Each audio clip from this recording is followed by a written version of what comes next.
Film city Noida स्थित मारवा studio में आयोजित 3 दिवसीय 14वीं global festival of journalism and AVGC के आखिरी दिन के पहले सत्र में फेक न्यूज़ की पहचान साझा करने से पहले सोचे विषय पर चर्चा हुई। कार्यक्रम की शुरुआत दीप प्रज्वलन और गणेश वंदना के साथ की गई। इस अवसर पर पूर्व राज्य मंत्री श्रीमती मीनाक्षी लेखी द्वारा आफ्ट ललित कला विभाग मारवा स्टूडियोज का उद्घाटन किया गया। इस दौरान पेंटिंग एग्जीबिशन का उद्घाटन किया गया, साथ ही एक्सट्रीम चैंपियंस लीग का भी शुभारंभ किया गया।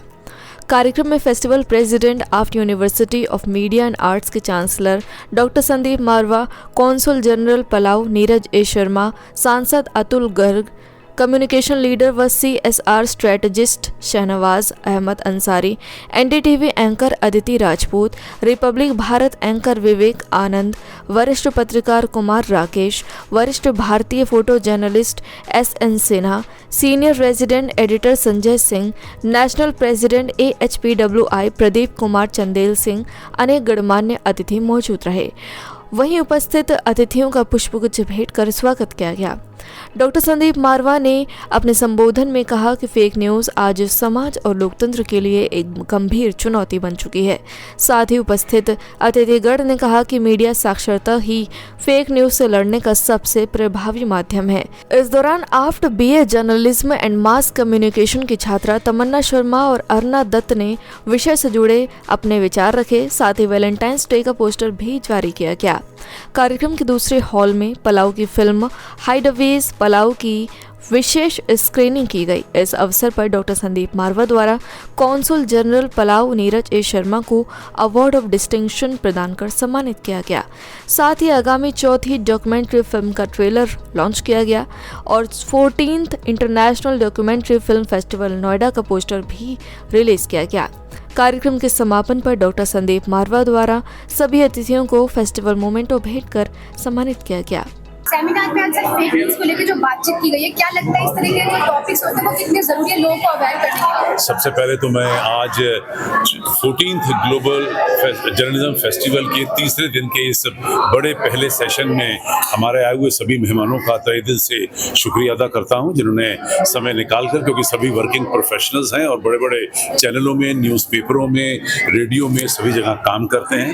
और दूसरी बात तो मैं इस आप सभी लोगों के जरिए पूरे देश भर को आज वैलेंटाइंस डे के लिए बहुत बहुत मुबारकबाद देना चाहता हूं। आज खुशी का दिन है, प्यार मोहब्बत बांटने का दिन है और आइए सब मिलकर एक साथ देश में रहें, यही आज का संदेश है। आज के सेमिनार के अंदर हम लोगों ने फेक न्यूज़ को डिस्कस किया और बहुत सारे ऐसे प्रश्न आए और उत्तर भी मिले कि जहां किस तरीके से चौकस रहकर, कॉन्शियस रहकर बार बार अपने आप को सोचकर तब जाकर किसी न्यूज़ को आगे फॉरवर्ड किया जाए, यहाँ से आज बात शुरू हुई और उस मकाम तक पहुँची जहाँ हम लोगों ने इतिहास को भी एक बार यहाँ पर दोहराया कि जब पहले पुराने ज़माने में पेपर लिखे जाते थे, न्यूज़ लिखी जाती थी, उसे कितनी दफ़ा चेक किया जाता था, उसकी ऑथेंटिसिटी को चेक किया जाता था। जर्नलिस्ट खुद फ्लोर पर जाकर, मैदान में जाकर, उस लोकेशन पर जाकर उन हालातों को चेक करता था। जब तक कि वो अपनी आंखों से नहीं देख लेता था तब तक खबर नहीं बनती थी। ये यहाँ से शुरू होती थी। और आज के इस ज़माने में कि आपने 4 बातें इधर उधर से सुनी और उसमें 4 शब्द अपने जोड़े और उसको एक न्यूज़ बनाकर पहल होने के चक्कर में कि मैं और भी बाकी लोगों से पहले पहुँच जाऊँ के चक्कर में बहुत सारी खबरें गलत निकल जाती हैं। Ma'am, please tell us about the festival. I mean, this is 14th festival of journalism, and that too, Marwa Studio is the host.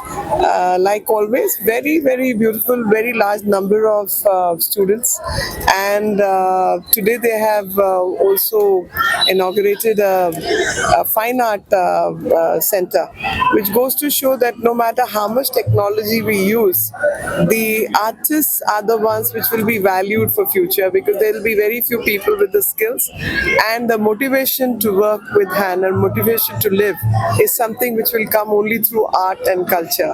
So if you ask any of these smart languages and AIs and all that, and you ask them what is the biggest problem, they'll say biggest problem for humankind is inspiration to live, and that inspiration can only come through art and culture. So I'm very happy that they've introduced the fine art department. It's only when you are trained in the beginning that you are able to appreciate it later. Very good initiative. Plus, I got an opportunity to meet all the youngsters, the next gen, which is amazing. My best wishes to everyone, and let this festival still become bigger and bigger, and let more and more people learn technology, but never lose the foundation which lies in your skills. देखिए 14 global festival of journalism and media Noida जो है एक बहुत ही important film festival है जो हर साल मारवा Studios और ICMAI करते हैं। हमारे लिए बहुत ख़ास है क्योंकि इंडो पलाव फिल्म और कल्चरल फोरम के तहत हमने जो डॉक्यूमेंट्री बनाई थी वो आज हमने शोकेस की यहाँ पे।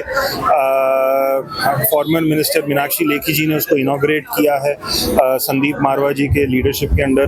तो हमें तो बहुत अच्छा लग रहा है कि ये एक प्लेटफॉर्म जो है सबके लिए है जो संदीप मारवा जी देते हैं, तो बहुत ही अच्छा लग रहा है हमें। सर, भारत और पलाव के बीच में जो रिश्ता है उसको कितनी मजबूती मिलेगी? देखिए बहुत ज़्यादा मजबूती मिलेगी। मैं आपको बताऊं, जब मैं अपॉइंट हुआ था 2019 में, तो पहली बार जब मैं मारवा स्टूडियो में आया तो संदीप जी ने प्रपोज किया Indo Palau film and cultural forum बनाने के लिए। तो उस टाइम पे मुझे पता नहीं था कि इसका जो मैग्नीट्यूड है इतना बड़ा हो जाएगा। तो इस फोरम के तहत हमने फूड फेस्टिवल भी किए हैं, हमने फैशन शोज भी किए हैं, आज हम फिल्म रिलीज कर रहे हैं यहाँ पे।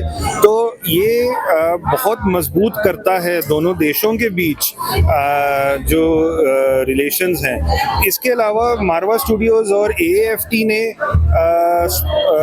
हमारे पलाव के स्टूडेंट्स के लिए स्कॉलरशिप भी दी है, जो फिर से बहुत इम्पोर्टेंट है वहाँ की फिल्म मेकिंग और जर्नलिज्म इंडस्ट्री के लिए। ग्लोबल फिल्म फेस्टिवल में सर आप आए जर्नलिस्ट में, क्या बताना चाहेंगे इसके बारे में? देखिए, इस तरह के जर्नलिज्म के कार्यक्रम अगर ज़्यादा से ज़्यादा हों और जो स्टूडेंट नहीं आ रहे हैं, वो एक पत्रकारिता का जिस तरह से एक दिक्कत आ रही है पत्रकारिता में, तो वो एक कमिटमेंट के साथ आगे आए, इस बात की उन्हें प्रेरणा मिले। इसके अंदर उन पत्रकारों का जिक्र भी जरूर होना चाहिए आप लोगों के द्वारा। स्टडी करिए आप लोग कि जो सच्ची अच्छी पत्रकारिता के लिए जो जान दे रहे हैं। पूरी दुनिया के अंदर ऐसे पत्रकार हैं जो सच्चाई खोजने के लिए अपनी जान पर खेल करके लिए आते जाते हैं, उनका भी जिक्र होना चाहिए। और भारत के अंदर भी उन पत्रकारों को आइडेंटिफाइड करिए कि जो दो भागों में नहीं बटे हैं, जो किसी की बुराई भी करते हैं तो किसी की अच्छाई भी करते हैं। ऐसा ना हो कि वो किसी एक पक्ष में दिखाई दे। पत्रकारिता पटनी नहीं चाहिए। पत्रकारिता का मतलब यह है कि जो भी अच्छा हो या बुरा हो उसे उसी रूप में पेश किया जाए। जैसे आज सेमिनार में फेक न्यूज़ को लेकर बात की गई है कि लोग बिना पढ़े उस न्यूज़ को डिलीवर आगे कर देते, तो क्या लगता है इस तरीके जो ये गुडविल कम हुई है ना, ब्रांड कम हुआ है। लेकिन अभी भी अगर आप ब्रांडेड पत्रकार बनते हैं जिसके लिए थोड़ा सा समय लगता है, तो आपकी गुडविल बहुत आसानी से बनेगी, क्योंकि इस समय बहुत जरूरत है ब्रांडेड पत्रकारों की जो अपनी व्यक्तिगत TRP के लिए काम नहीं कर रहे। ग्लोबल फेस्टिवल ऑफ जर्नलिस्ट के बारे में क्या बताना चाहिए? जर्नलिस्ट के बारे में बोलना यह है कि आप मेहनत से काम करो, ईमानदारी से काम करो, और पत्रकारिता ऐसा पेशा है जो कि दूसरे पेशों से एकदम अलग है। अगर आपके अंदर जज्बा नहीं है, आपके अंदर अगर जिद नहीं है, जुनून नहीं है, तो पत्रकारिता नहीं हो सकती। आपको निडर होना होगा। अगर जो डर गया वो जर्नलिज्म नहीं कर सकता। ये जर्नलिस्ट जबरदस्ती नहीं बनाया जा सकता। जैसे किसी को संगीतकार जबरदस्ती नहीं बनाया जा सकता, गायक नहीं बनाया जा सकता, चित्रकार नहीं बनाया जा सकता। आपको इस इंस्टीट्यूट में आकर के आपको सिखाया जा सकता है कुछ, लेकिन आपके अंदर का जो जर्नलिज्म है ना, वो होना चाहिए। आपके अंदर एक जज्बात होनी चाहिए, आपको संवेदनशील होना चाहिए। एक जर्नलिस्ट अगर संवेदनशील नहीं है तो वो अच्छा पत्रकार नहीं हो सकता। एक जर्नलिस्ट को पढ़ना चाहिए, बहुत पढ़ना चाहिए। क्या लगता है इस तरीके के टॉपिक्स है वो कितने जरूरी है लोगों को अवेयर करने करने के लिए? बहुत ज़रूरी है कि हम इस पर अब बात करें। कई ऐसे मुद्दे होते हैं जिस पर हम चुप हो जाते हैं क्योंकि हम खुद उसके भुक्तभोगी होते हैं। हम सुबह उठते हैं, मोबाइल में घुस जाते हैं, सोने से पहले नाइट डोज की तरह हम मोबाइल पर ही रहते हैं। ज़रूरी है कि अपने दिमाग पर जोर दें, उंगलियों पर जोर ना दें, दिल से काम लें।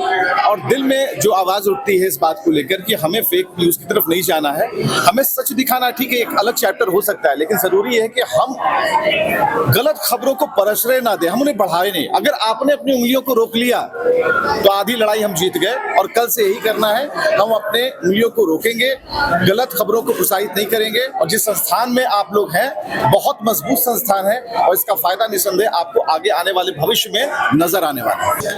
14 ग्लोबल फेस्टिवल ऑफ जर्नलिस्ट के बारे में क्या बताना चाहेंगे आप? और आज जो सेमिनार में फेक न्यूज़ को लेकर बातचीत की गई है वो कितना इम्पोर्टेंट है? तो ये 14 जर्नलिज्म फेस्टिवल जो है अपने आप में देश का, विश्व का अनूठा ये संगम है, पत्रकारों का, शिक्षाविदों का और जो पत्रकारिता क्षेत्र में काम कर रहे हैं विभिन्न विधाओं के लोगों का। और इसमें जो बातें कही गई हैं, जितने यहाँ के स्टूडेंट्स हैं, यदि हर एक वक्ता को एक एक बात को उठाएंगे तो उनके जीवन में एक महत्वपूर्ण रोल अदा करेगा, निभाएगा उनकी बातें। एक और जो आपने फेक न्यूज़ की बात कही, तो फेक न्यूज़ सबसे बड़ी चैलेंज है वो सबके लिए कि पहले उसको चेक करना है, क्रॉस चेक करना है, सोर्स चेक करना है, क्यों आया है, कैसे आया है, इसका इम्पोर्टेंस क्या है। तो वहाँ apply the mind, stop for the while, 1 minute, तो यानी जल्दीबाजी नहीं करनी है। Thanks to the AFP, to Dr. Sandeep ji for inviting us on that subject which is really hurting all of us. आज उसकी ज़रूरत है कि हम फेक न्यूज़ की बात करें, क्योंकि कल जब आप आएंगे मैदान में तो ये सबसे बड़ा हर्ट आपको करेगा, ये किसी और को नहीं कर रहा। भले ही लोग कहते हैं कि वो फेक न्यूज़ उन पे असर डालता है, वो हमारे जर्नलिज्म पे असर डालता है। बिकॉज जर्नलिज्म का बेसिक है credibility, and with this fake news, if we are losing our credibility, then tomorrow nobody will believe us. And once that point will come,